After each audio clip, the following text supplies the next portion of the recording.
tonight. The Provincial Auditor takes a closer look at Saskatchewan's childcare deal. Donald Trump's proposed fertilizer tariffs could have a big impact on the province's potash industry. And how a moccasin maker is turning traditional creations into modern art in unusual ways. This is CBC Saskatchewan News.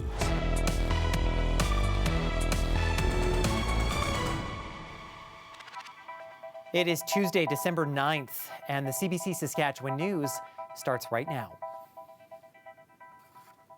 I'm Ethan Williams. Thank you for joining us. The province's auditor has tabled the second volume of her annual report, and it includes questions about the province's child care agreement and a deal involving a Costco location in Regina. Alexander Kwan has our top story. Provincial Auditor Tara Clement says her office has taken a closer look at the province's child care agreement originally signed with Ottawa in 2021. One of the audit's key recommendations that the province should develop an ongoing sustainable funding model. Without adequate and reliable funding, child care centres may lay off staff or close. Clement says now that the province has extended the child care deal to 2031, it's the perfect time to think long term. In the event there isn't federal funding beyond 2031, from the child care sector, perspective, they need to figure out how do we maintain and sustain this model going forward. There are other child care issues raised in the province's audit, including a lack of data collection and communication with post-secondary institutions. That means the Ministry of Education doesn't know if child care spaces are being used or where more workers are needed. It's also an issue for the NDP. It seems a pretty obvious thing to do. We need X amount in the field. They have to come from somewhere. The Ministry of Education says it accepts Clement's recommendations and is committed to implementing them. The auditor also analyzed the Crown Corporation that operates the global transportation hub near Regina. It comes after the city paid wholesale giant Costco nearly $7 million to build its second location within city limits instead of at the GTH. Clement says in order to avoid a similar incident, the Crown Corporation in charge of the GTH should create a clear process on collaborating with surrounding municipalities. The organization's CEO tells CBC he accepts the recommendation. I think with these an enhanced collaboration with the city of Regina, we'll make sure that we're on the same page if another situation like this comes up in the future. Expect these and other issues flagged by the auditor to be raised by the opposition in the coming months. Alexander Kwan, CBC News, Regina. Meanwhile, the opposition NDP is renewing its calls for rent control in the province. Party leader Carla Beck says the province is losing its reputation as an affordable place to live. She cites a new report from rentals.ca that shows record rent hikes in Saskatchewan while rates are dropping in most of the rest of Canada. Last month, the NDP introduced a rent control bill that would tie maximum increases to the Consumer Price Index. The Premier is being willfully ignorant if he doesn't understand that rising costs of rent are causing hardship, are causing debt, are causing worry, and it's causing homelessness in this province. This is why we need the Premier to stop siding with corporate landlords. At a Saskatchewan Realtors Association event, Premier Scott Moe said Saskatchewan is still Canada's most affordable province, and rent control is a policy that would discourage construction of new rentals. Scott Moe also says he is taking Donald Trump's tariff threats on Canadian fertilizer with a grain of salt. The U.S. president is floating the idea of imposing tariffs on Canadian fertilizer coming into the States. Trump made the comments Monday at the White House while announcing a tariff relief fund for U.S. farmers. The province is the world's largest producer of potash, a key ingredient in fertilizer. One expert says if the tariffs go ahead, it will likely have a big effect on Saskatchewan's potash industry. It would likely cause layoffs at the mines, and there would simply be a glut supply of potash in Saskatchewan, which would cause the companies to scale back their production capabilities. Smythe says a tariff on Canadian fertilizer imports would cost American farmers too. Input costs would go up, as would grocery prices. Well, Mother Nature has delivered on her promise to bring a winter wallop to Saskatchewan. Everything from rain to snow to strong winds. Weather specialist Mickey Wolf joins us now. Mickey, just how much more of this are we expecting? Well, Ethan, you pretty much covered it all, and that's what we're seeing tonight, especially in southern Saskatchewan. Let's take a look at some of these warnings a little bit closer. So we've got 3 different warnings active in southern Saskatchewan right now. We've got freezing rain and icy conditions over in the southwest. Then in the southeast, we've got winds gusting up to 90 kilometers an hour. For Yorkton and that area near Moosomin, we're going to see up to 20 centimeters of snow tonight. So again, they're all yellow warnings, but we are seeing that winter wall as it was just put by our host. And taking a look at some of those maximum wind speeds today, we are in that warning zone, as you can see here, folks, in that southeastern area. So that's over 80 kilometers an hour. Definitely a stronger winter system, and this isn't the last we're going to be seeing of this, especially as we get into the later week, Ethan. So we're definitely seeing some pretty wintry conditions out there. And we're going to see a little bit more snow for parts of the province too this week. Okay, we will watch for that coming ahead. Okay, thank you, Mickey. Thank you, Ethan. Well, all that freezing rain and blowing snow have made for some dangerous conditions on Saskatchewan's highways, and the RCMP is reminding drivers to slow down. It's really hard to judge where those slippery sections of the highway may be. So you may have a drier, or not as ice-covered section of a highway for a period of time, which will quickly translate or transition into a very icy section. And people haven't been adjusting their speeds to correspond with those road conditions. Chamberlain says RCMP have responded to 47 weather-related calls between midnight and 2 p.m. Tuesday. That includes multiple crashes between Moose Jaw and Swift Current on the Trans-Canada, as well as in the Weyburn and Estevan areas. RCMP say you should leave extra distance between vehicles and check the highway hotline before traveling. An Indigenous artist from northeast Saskatchewan is turning traditional beading into modern art. Fur and beads on unexpected objects is evoking humor and even uncomfortable emotions among those taking in her exhibit. Lisa Rism has that story. Carrot River artist Marcy Friesen is unleashing her imagination and taking beading to the extreme. It's still in my mind to bead bigger. I don't know what it's going to be yet, what it will look like, but I know it will come out eventually. Her exhibit at the Man Art Gallery in Prince Albert, called Shoot the Breeze, contains satire understood by many in the area. I call it Indigenous slang. Skoden means let's go then. Studis means let's do this. And Bepsi is Pepsi. She's woven the traditional 5-petal flower into a range of unique objects. Her art pieces include smoking fish and beaded cigarettes. In the past, she's beaded KFC buckets and COVID masks. I like pieces also that make people think and maybe make them a little bit uncomfortable. Her beadwork on Canadian currency is raising eyebrows. Oh, I just come across as being humorous. Or a lot of times people will tell me I'm really cheeky. And I don't mean to be. It's just kind of a natural thing, I guess, that is happening as I'm making. Friesen is a member of Cumberland House Cree Nation with both Cree and Welsh ancestry. She used to make and sell moccasins and clothing, but 6 years ago she moved away from that and began making statements through art. Now Friesen's creations are getting noticed in the art world at home and abroad. Some of her pieces have been on display as far away as New York. Well, Marcy's work, it's highly attractive, it's alluring, it's done to such a high degree of technical craftsmanship and how she works with beads and with fur, but she's constantly exploring parts of her life. Friesen now mentors aspiring artists. She teaches beading and moccasin making in schools, prisons, and community workshops. I really want other people to have the same benefits that I've had because I've found my voice in creating art, and I want the same for others. Lisa Rism, CBC News, Prince Albert.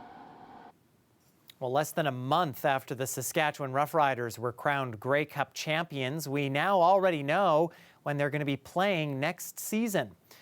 The Riders play their second preseason game in Saskatoon next year. Then the team has a bye in the opening week of the regular season. That means they won't see action for almost 3 weeks after the preseason. That's because the World Cup is taking over stadiums in Vancouver and Toronto. That event also means we get an extra home game at the end of June. Toronto was supposed to play at home against the Roughriders that day, but they're being forced out of their stadium. Well, of course, all this nasty weather means some extra time likely spent scraping your windshields. A layer of freezing rain has coated vehicles, streets, and sidewalks in both Regina and Saskatoon Tuesday. And as you heard Mickey Wolf explain there, it's likely not going to melt anytime soon. Mickey will be back to have a look at how cold things are going to get in the coming days after the break. Stay with us.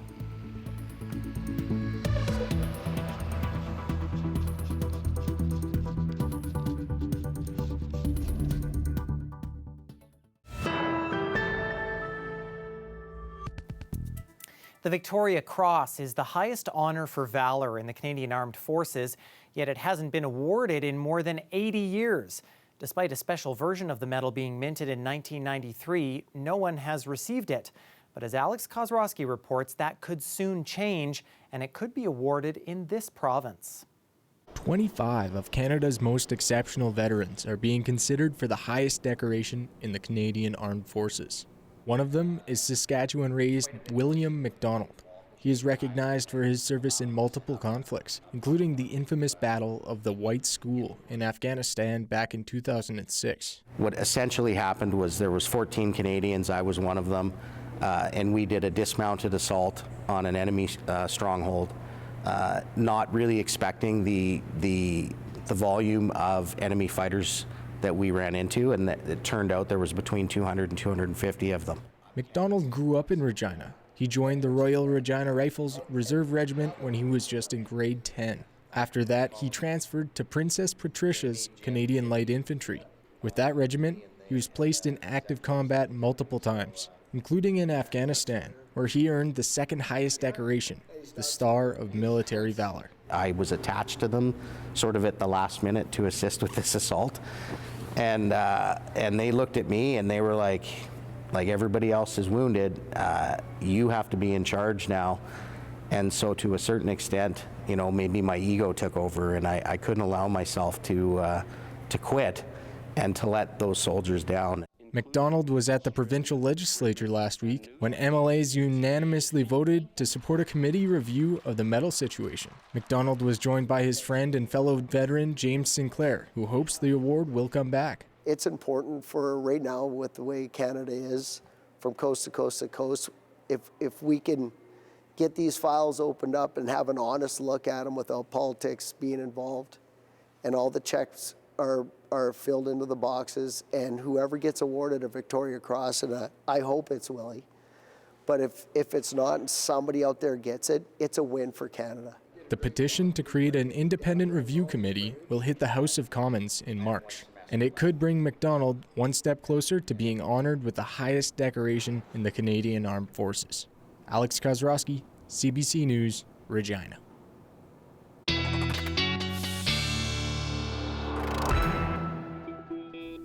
Mickey Wolf is back now. Seems like Regina and Saskatoon sort of avoided the worst of this storm system, Mickey, but other places not so lucky.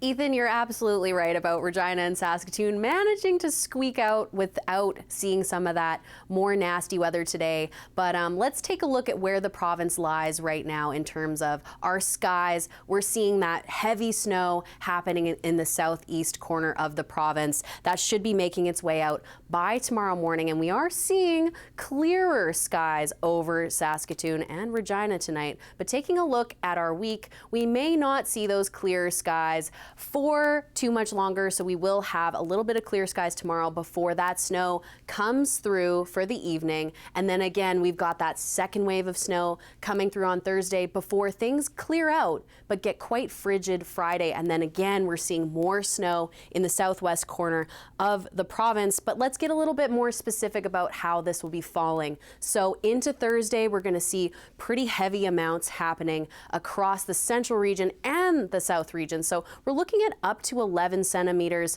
across the south and central parts of the province here. So definitely going to see quite a bit of snowfall accumulation by the time we get to the end of the week. And as for the north, again, folks, we are going to be seeing quite a bit of snow relative to what we've been seeing over the past few days for northern Saskatchewan, up to 12 centimeters for Pelican Narrows. And then for winds, I just wanted to touch in on this briefly because we've been seeing those wind warnings again for that southeastern corner of the province, but things should be calming down by the time we get to Thursday. But that wind chill tomorrow morning is going to make things feel really frosty, especially in the central region. So it's time to start making a little bit extra space in your morning to warm up the car. For Regina this week, we will see again that snow will come to visit. Thursday, we'll see 2 to 4 centimeters, and then things will get quite frigid by the time we get to Friday and Saturday. We're seeing those overnight temperatures drop to almost minus 30. So it's a good time to shovel that snow before things freeze over. Then we'll see a bit of a warm up as we get into Tuesday. For Saskatoon, we're looking at snow tomorrow and Thursday, so possibly up to 8 centimeters of snowfall accumulation additionally to what we have on the ground by the time we get to Friday. Again, those frigid temperatures before things warm up by Tuesday. So Ethan, it looks like our luck's run out a little bit for Regina and Saskatoon in terms of snow. Yeah, sure has. Okay, thank you, Mickey. Thank you, Ethan. Well, Samir Ali always felt right at home on the wrestling mat when he was in high school in Regina. That was until a mysterious illness caused him pain and significant weight loss. But as Ali tells us in his own words, he was able to make a triumphant comeback. Ulcerative colitis was tough when I was a kid, and I didn't really know what path I would go on when I was first diagnosed, but it's built me into a great human being, and I'm really proud of it. I don't look back at it and don't think that it was a negative in my life. I think it's a positive and will continue to be one in my future, so I'm grateful. My school that I went to, Henry Braun in Regina, actually had a wrestling program when I was in grade 6 and 7, so was acclimatized to it at a really young age. So I knew that I had a skill. And when you're a kid, you're always looking to find those things that you can connect with, that you're good at. When I'd see coach demonstrating a technique, it didn't take me long to incorporate it. And then when we would do live matches, I would always do pretty well. I always say wrestling is super tough. I don't know if I would compete in it and do it if I wasn't good at it, because it's a pretty brutal sport. But thankfully, I kind of connected with it and continued doing it. When you're kind of a teenager, that's when your body's starting to form. So I was going to the gym for the first time. I was exercising a lot, and my body was in as good of shape as it had ever been. So to kind of have a drastic shift in a short amount of time was pretty rough for me mentally. And when I was first getting symptoms, I didn't think too much of it. It started with cramps, went to the bathroom and then kind of had to rush to it. And yeah, just something that, kind of shocked when you look at it. You look down and you kind of see what came out, and a bit alarming, but you think, it'll pass. It's probably nothing, maybe it just beats or something. The cramps get worse and weight loss happened. So it kind of all happened pretty fast in the span of maybe a month. I had to sit on the sidelines and kind of watch other people achieve their dreams while I was diagnosed and fighting this disease. You're thinking, why me? You finally find something that you can kind of grip and take a hold of, and then life comes and hits you. It doesn't matter who you are, where you are, but I was trying to figure out those answers and why me, but no answer really came. When you're 17, you think you're unstoppable, you think you're invincible, and then reality hits. And I got so sick, I thought I almost died and thought I was going to die. And I think when I came to that determination that, life is short, it's limited, it's important to make the most of it and do things that matter to you, because, who knows what's going to happen tomorrow. So for me, it was getting back into martial arts and knowing that, the sky is the limit. Anything that you set your mind to is possible. You get to those hard workouts and you want to quit, and you know that you've persevered through a lot worse. So you just keep pushing. And that's wrestling for you. It's not built off people with weak spirit. It's you got to work really hard. So I think that's what it's given me. A lot of gratitude for blood, sweat, and tears in the gym, and that results will come if you work hard.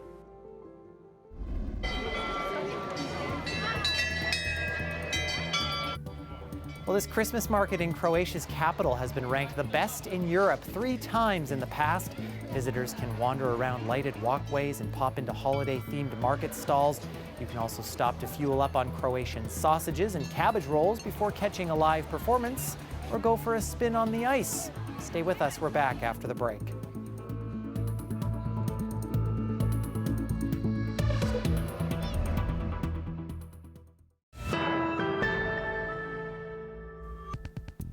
Families in Saskatoon who need a bit of extra help this holiday season are receiving some much-needed joy from their community.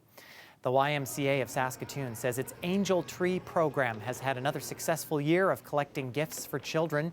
The program has also tripled in size since last year in terms of the number of sponsors who signed on to buy gifts for some deserving kids. The YMCA says it took only 4 days to find people who wanted to buy the gifts. This year we decided to open the doors wide and, to anyone in the community that wanted to register and anyone in the community that wanted to give. And so we ended up with 90 angels. So the angels are kids that families want to register to get a little extra support in giving gifts to their kids. And so then they give a little wish list for their child, they give the age, and then we look for a sponsor that's willing to go and buy presents for that kid. It's super exciting. They get to go shopping and go buy presents for a little kid and then bring them to us. And then we, figure out all the logistics of getting those gifts to the families. The program provides gifts for kids up to the age of 16. The YMCA is expecting next year's program to be even larger than this year's.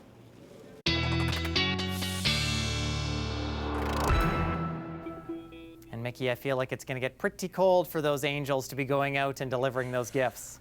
It'll be a frosty one for the angels out there, Ethan, delivering parcels for children. Let's take a look at some of these overnight temperatures before things cool down tomorrow morning with that wind chill. We're seeing lows near -30, creeping up that way anyways in the central region. Again, we're going to be seeing that heavy snowfall in the southeast tonight, and then looking to the north, a little bit of snowfall in the Churchill region tonight. Not in immense amounts for folks up in the north, but pretty cold temperatures as we get into the evening hours. And we will see a little bit of a warm up tomorrow across the north, and then that snow is going to start rolling in, especially in that Churchill region closer to the western side of the province. And in the south, we will have wind chill tomorrow morning. Things will start off pretty cool. We're going to see a little bit of snow coming across the south and central regions by the time we hit the 4 p.m. hour. So Ethan, those angels better bundle up if they're going to be delivering presents tomorrow for kids. But hopefully some warmer weather in time for Santa, right? Hopefully we will see warmer temperatures for Santa. Let's cross our fingers. Fingers crossed. Okay, thanks, Mickey. Thank you. And that's our news for this Tuesday. For more news anytime, you can head to our website or our YouTube channel or download the CBC News app on your smartphone or tablet. Thanks so much for watching.